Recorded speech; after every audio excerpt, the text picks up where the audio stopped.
خلقنا زوجين لعلكم تذكرون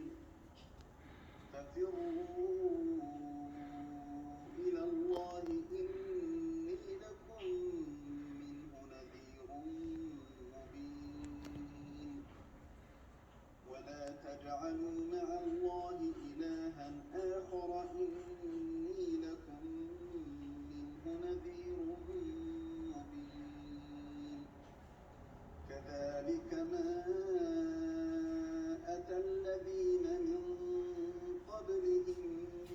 من رسول إلا قالوا ساحر أو مجنون أتواصوا به بل هم قوم طاغون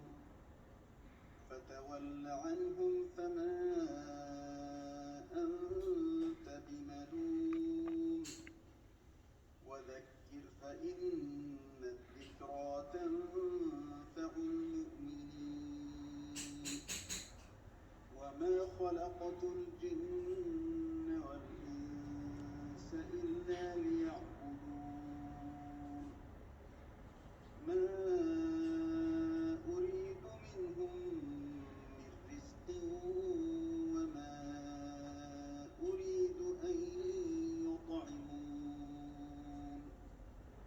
إن الله هو الرزاق ذو القوة المتين فإن للذين ظلموا ذنوبا مثل ذنوب أصحابهم